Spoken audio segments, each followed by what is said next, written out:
would strike in the second quarter. 1st and 10 at the 46, down 7-3, down no more. Andy Dalton, Amari Cooper had a big day, 54 yards and a score, 6 catches, 112 yards. Cowboys in the lead 10-7. Mike McCarthy then getting aggressive. 5.5 to go in the second. 4th and inches. His own side of the field. They're throwing a pass. Broken up by Ronald Darby. Cowboys turn it over, and it turns into this. Alex Smith, Logan Thomas. Washington up 17-10 at halftime. A lot of defense in the third quarter. Under 5 to go. Washington's up 7. Alex Smith, this is not what he had in mind. Jalen Smith is right there. Looks like he's going to score. But how about the effort from Terry McLaurin? Chases him down and keeps the ball out of the end zone, which proves to be significant because on the ensuing drive, this is the second down play, trying tricky stuff. Cowboys showing no confidence in their offense. That CD Lamb going nowhere. They settle for a field goal, 20-16. Then more trouble. Early 4th and 10. Their own 24-yard line. The Dallas Cowboys run what I think can be described as the worst fake punt in the history of the sport. Actually, we've confirmed it. Hembo looked it up. It is the worst fake punt in the history of the National Football League. Washington takes over, and they're in business, and they will capitalize. 1st and 10 at the Cowboy 23. How about the rookie, Antonio Gibson? There's a 23-yard touchdown, 115 yards on the day. He waves goodbye to the Cowboys' chances. 27-16 is the score. Next Washington possession, 3rd and 6 at the 37. It's Gibson again. It's daylight again. He's the first rookie to score 3 touchdowns on Thanksgiving since Randy Moss. Washington, its 4th win, 41-16. Hey, Mike McCarthy, how about that fake punt?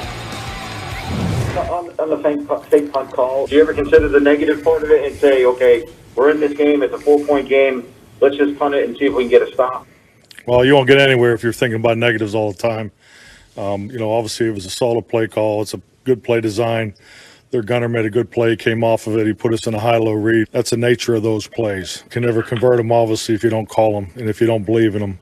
So I clearly understood the situation when it was called. Mike, just to clear that up, you're saying you believe that's a solid play call and the risk doesn't even factor into it because that's negative thinking? I'm fine with my answer before. So that's how that went. And let's bring in the guys for the conversation here. So he described that as solid play call and solid play design. Bart, there were other adjectives I might have used to describe it. What did you think of what we saw from the Cowboys there? See, everybody's a genius until the play doesn't work or it does work. And Bone Jones, or Baby Fossil, what we used to call him, is a genius. And sometimes he can convince these coaches. You have 2 players on the same play making a great read. You have the guy on the end line of scrimmage not going down and blocking his man. He's holding up the punter who's going to throw the ball. And then you have the gunner that didn't go with the motion and run down blindly to hold up the punter.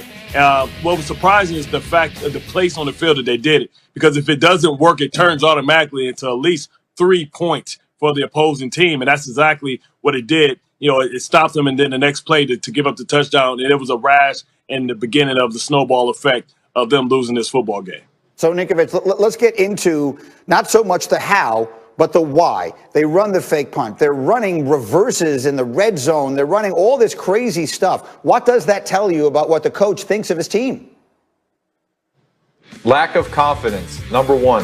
When I see these plays, the trick plays, when you're going deep in the playbook to try and come up with something to score or to convert a 4th down, that means that you don't have confidence that you can go out there and run a normal play and get the job done. So when I watch them go for it on a fake punt, 4th and 10, deep in their own territory, I mean, look, I've seen a bad punt. I've seen the Colts catastrophe October 18th, 2015. That was a bad fake punt. This is a bad fake punt. And when you do those things, it's just lack of confidence, plain and simple. So, Sanchez, when you watch this offense play, because we're sitting here talking about Mike McCarthy not having confidence in his offense, maybe that lack of confidence is justified. They lose 2 offensive linemen at the very beginning of the game. In fairness, that obviously plays a role here. What did you see from it yesterday, Mark?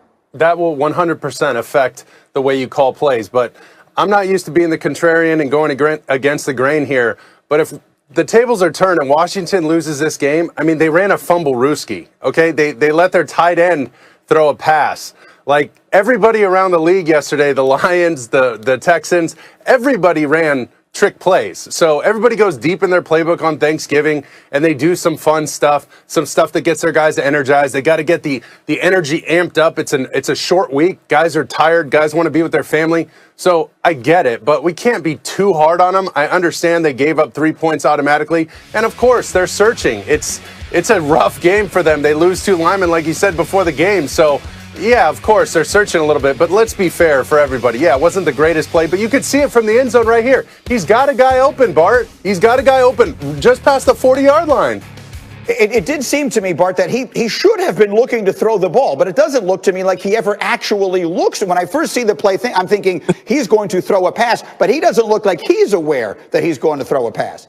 Well, he wanted to throw the pass, but much like CeeDee Lamb's play, the intended receiver was covered. And they tell you if the receiver's covered, you have to go ahead and run it. So you give yourself 2 options, and they pulled them up. You look at it, the gunner never went down with them.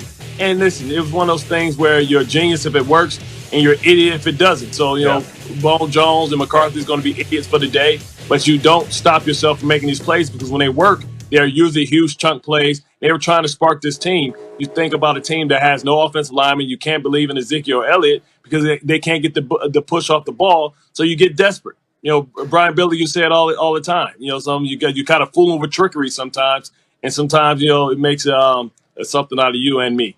Yes, exactly. I get it. And so, Ninkovich, I mean, let's talk about the Cowboys for a minute. And granted, they've had a lot of terrible things happen. They had the tragic event of this week. They lost Dak Prescott early in the season. They've had a variety of injuries. And again, lose the 2 linemen at the beginning of the game yesterday. But they play in the worst division that maybe we've ever seen. And yesterday, they were practically knocked out of that race. What are the Dallas Cowboys, Rob Ninkovich, right now? I mean, I think I can't even answer that question because when I watched them, your best player, Zeke Elliott, leads the NFL in fumbles. He's giving the ball away multiple times with 6 on the year. So when your best players aren't playing to the level that they should and the level that you're paying them and you're losing offensive linemen and you've lost your big time starting quarterback who was supposed to be, the savior this year because he was on a contract year and he unfortunately got hurt. It just deflated the sales, and basically the Cowboys team, Jerry Jones, is up there in his box, beating up his chair that he's sitting on because he's watching everybody go down with injuries, watching bad football on 4th down, fake punts. Mike McCarthy looks like he doesn't have control of that team, looks like he might not be the coach there next year. It is a complete mess in Dallas for sure. On the flip side, Mark, let's talk about the team that won this game yesterday and that has started to stabilize things. And they've got a first-year coach who everybody respects a lot there and around the league. They've got a good young running back. They've got a good young wide receiver. They've got a ton of good young defensive linemen. Is Washington the best team in that division, Mark Sanchez?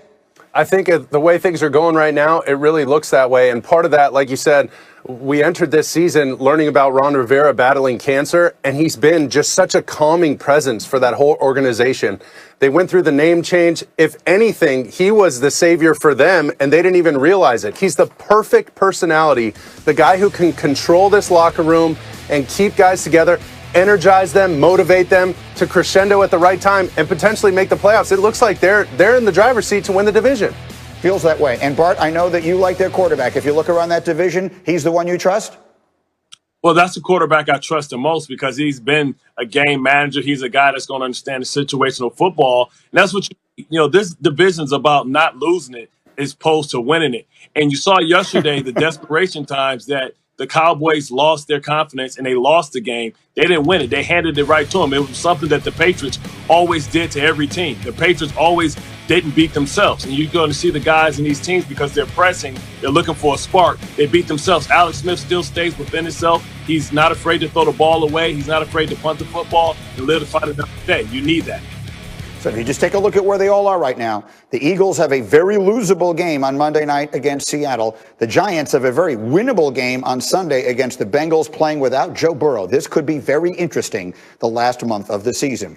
Meanwhile, the early game yesterday, Texans-Lions kicking off our Thanksgiving show. And less than 9 minutes into the game, to Mark Sanchez's point, everybody trying a bunch of different flea flickers. Here's a double handoff, then back to Matthew Stafford, then Matthew Stafford to T.J. Hockenson. That's a 51 41-yard gain. Hockenson 5 catches, 89 yards on the day, and that would lead to this, the ageless one, Adrian Peterson. One of his 2 touchdowns on the day, and Detroit got on the board first. So they're feeling pretty good about themselves. Barry Sanders likes what he sees. He wouldn't like this. Next drive for the Lions, 1st and 10 with a 7-point lead. J.J. Watt gets a couple big mitts on it, and he is going to the house. 7th career touchdown for J.J. Watt, and from there it was all Texans. Deshaun Watson, his first Thanksgiving Day game, early in the second, down 1, down no more. Watson, Duke Johnson, touchdown, 20-14 in favor of Houston. Early 4th, it's 26-17 Houston, 1st and 15. Watson's favorite target is Will Fuller, the speedy one, up the left side, behind the defense and in for the score. 2-point conversion, it's 34-17, and Deshaun is feeling it. Little over 10 minutes left. 1st and 10, same score. And here we go again to Mark Sanchez point. Look how pretty this play is. The patience. Watson, wide open. Will Fuller. Fuller, 6 catches, 171 yards. Watson